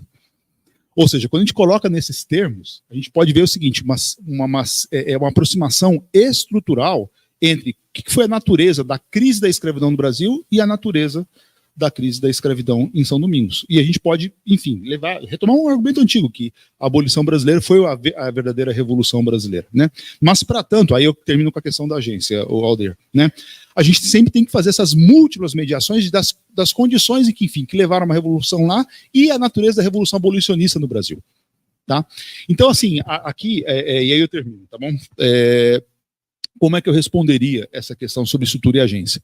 Com uma sugestão bibliográfica. Tem um livro estupendo, que eu cheguei a ele pelo meu saudoso amigo Ricardo Salles, não o pilantra do ministro, mas o historiador, né? Ricardo Henrique Salles, que era um gramsciano, assim, feroz, né? E graças ao Ricardo eu cheguei a um livro chamado Gramsci Historicism, A Realistic Interpretation, de um cara chamado Steve Moreira. Tá?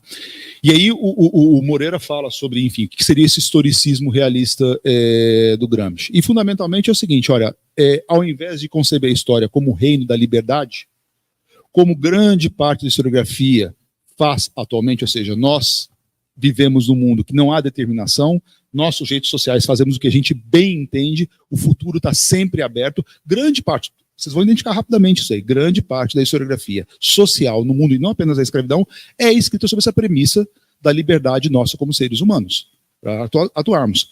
Só que, gente, voltamos para o nosso mundo. É assim que é o nosso mundo? A gente pode fazer o que a gente bem entende? Claro que não. Ou seja, a gente sempre está imiscuído, a gente exerce a liberdade, mas dentro, aí vem o conceito de historicismo realista, dentro de redes de necessidade histórica. A gente está exercendo a liberdade, mas sempre constrangido por algo que a gente não controla. Tudo bem? Então, assim, aí eu recorro à leitura brilhante que o Moreira faz do Gramsci, porque esse é o conceito de história do Gramsci, mas esse livro tem coisas interessantes também. Ele diz, esse é o conceito de história do Gramsci, esse é o conceito de história do Marx, evidentemente, tá? Esse é o conceito de história do Fernando Brodel, e esse também é o conceito de história do Thompson. Tudo bem? O Thompson tinha esse historicismo realista. Ele não era do historicismo idealista. A história para o Thompson não era o reino da liberdade, era o reino da necessidade. Tudo bem? E assim, então, aí é o ponto teórico que eu estou colocando, ou seja, voltar para essas discussões mais de fundo que constituem o próprio saber histórico, como é que a gente realiza esse saber histórico, tá?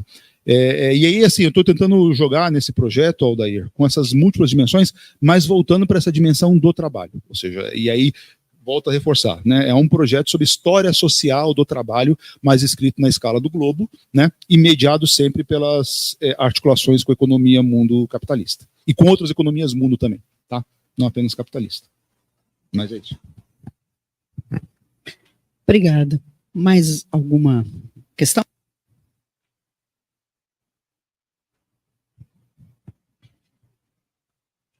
Obrigado também, agradeço a apresentação de vocês, muito informativa. Eu teria duas perguntas, na verdade, uma para o professor Paulo e para o professor Rafael. Do professor Paulo, com respeito aos dados que foram tomados na Cúria, se foi considerado, é uma curiosidade, na verdade, a Igreja do Rosário aqui de Campinas, né, porque ela era a igreja dos pretos, né, depois ela passou para a mão dos clarentianos, depois ela foi demolida, né, foi tomada alguma informação considerando a Igreja do Rosário, né, nesse pacote aí de dados que o senhor trouxe, que eu realmente não sei se existe dados da Igreja do Rosário, ainda mais dessa época, né? E para o professor Rafael, eu ia fazer a pergunta do chá, né? Como é que fica o chá nessa conversa toda? Porque o Sri Lanka hoje é sendo o maior produtor de chá preto do mundo, né? Quando mudou esse sistema de produção para as famílias, migrando para o Ceilão, qual era a taxa de produção? É isso. Obrigado. Qual o seu nome? Rodrigo. Desculpa, Rodrigo. Bom, em relação aos registros paroquiais de Campinas, o que nós vamos ter de registro preservado até hoje são esses registros que, de uma certa forma, são da Conceição, tá? E depois, por volta da década de 1870, aí o estabelecimento de Santa Cruz. Até então, até 1870, todos os registros estavam concentrados, livres, escravos, todos na Conceição. Então, os registros, mesmo de, vamos dizer assim, de pessoas que frequentavam outras localidades, e não apenas aqui de Campinas, mas, por exemplo, pessoas da região, Indaiatuba, Limeira, vinham e eram batizados na Conceição. Tá ok?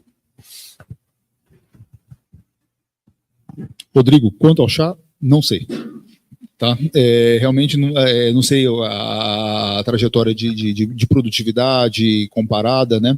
Mas é uma história muito interessante. Aí, só terminar rapidamente com isso, porque nessa história que eu estou contando sobre o café, enfim, uma história que vai do século XVI até começo do século XX, né? E tem sempre, no colonialismo europeu, essa tensão entre chá e café, porque eram bebidas intercambiáveis. Foram bebidas intercambiáveis no século XVII e XVIII.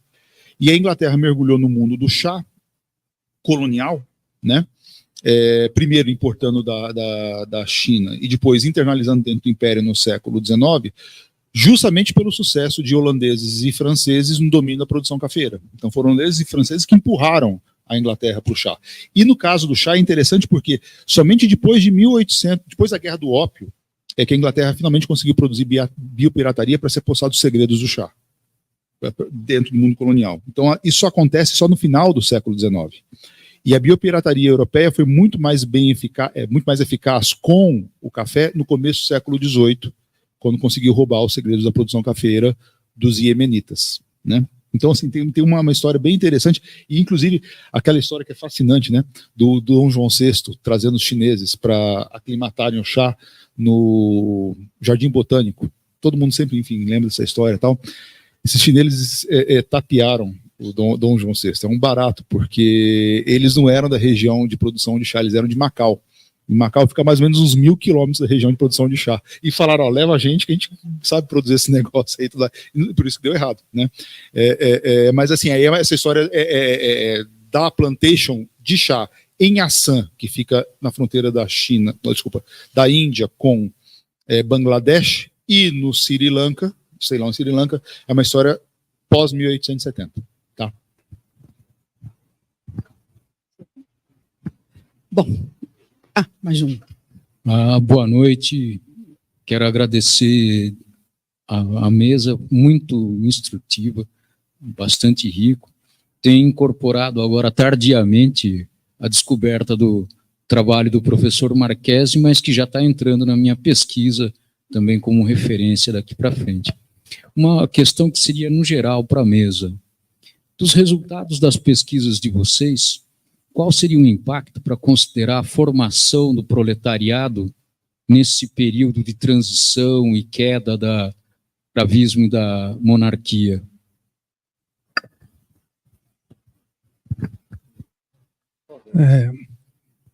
Mais uma questão aqui, bem pontual, professora. Boa noite a todos, parabéns pela mesa, Fabiana, Rafael, Paulo. Ô Paulo, você mencionou, a partir daquilo que o Rodrigo colocou, Conceição a Santa Cruz. A Santa Cruz que você se refere é onde hoje é a 15 de novembro, a Praça 15 de Novembro, ali na região do Cambuí? É isso? Você tem essa referência? Ou algum outro colega tem? Eu estou perguntando isso porque eu estou biografando, eu estou buscando a retomada de um sujeito que ele ficou conhecido na história social dos movimentos sociais da escravidão por meio da tese de doutorado, depois da publicação da Maria Helena Machado, que é o Felipe Santiago, que para mim é uma outra relação de compadrio, onde ele tocava o candomblé dele, né, na região da Santa Cruz, que é a região periférica. E aí quando você fala que tem os registros, né, de negros escravizados, livres e libertos, e que grande parte vem da Santa Cruz, ou que está na Cúria, então eu estou pensando nisso, entendeu? E assim, o que eu estou tentando fazer, que a Maria Helena ainda não fez, é a questão de que o Felipe Santiago, ele passa, o professor mencionou aqui, por Araras.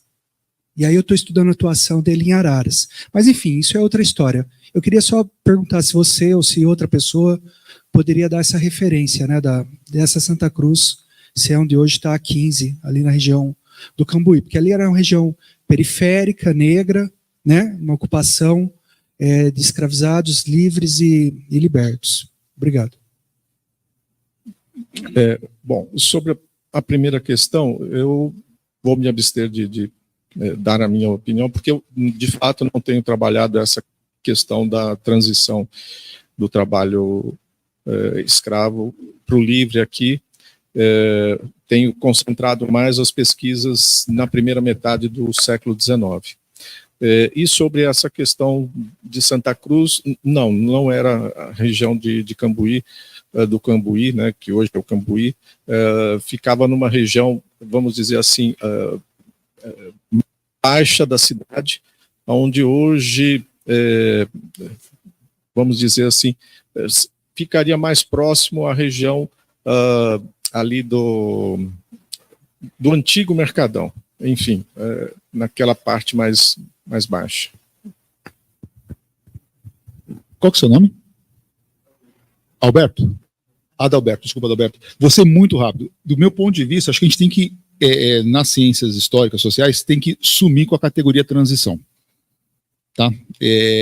Por que isso? Assim, uma coisa meio, enfim, né? Soltar essa 9h30 da noite, né? Morrendo de fome. Mas assim, por quê? Quando a gente opera com a categoria de transição, a gente está operando que há um sentido da história, no sentido de você, poxa, sair de um A para um B, tá? Dando uma noção de progressão colocada aí. A categoria de transição nas ciências sociais, ela embute sempre perspectivas de tempo das teorias de modernização. Então, dei essa volta toda para dizer o seguinte: ora, você tem coexistindo na formação de longa duração do capitalismo múltiplas formas de trabalho, de saída já envolvendo trabalho proletarizado. Tá? E da mesma forma que a proletarização que aconteceu em larga escala no mundo na virada do século XVIII, XIX para o século XX, não significou o fim de formas compulsórias de trabalho. E no mundo contemporâneo a gente tem uma série de combinações de trabalho proletário com trabalho não proletário. Foi justamente isso que eu tentei mostrar aqui, ou seja, pela definição de proletário, o escravo era proletário, o cara que era assalariado não era proletário. Entendeu? Então, assim, acho que aí é importante, falando do mercado de trabalho no Brasil e tudo mais, é quebrar com a noção de transição. E acho que a gente facilita muito mais a vida. Todo mundo aqui conhece, transição do feudalismo para o capitalismo. Dor de cabeça que deu pra gente esse negócio aí. Gerou muita pesquisa, certo? Mas deu uma dor de cabeça do caramba, porque você tem essa noção de progressão linear do tempo. E quando o tempo nunca é linear, sempre é múltiplo. Sempre tem vários estados de tempo, múltiplas estruturas temporais coexistindo, né, em determinado momento. Tá? Então, eu acho que a gente encerra agora. Gostaria de agradecer a assistência que permaneceu até agora e, sobretudo, os membros dessa mesa redonda, que foi um prazer estar com vocês e acho que todo mundo aprendeu bastante coisa. Parabéns.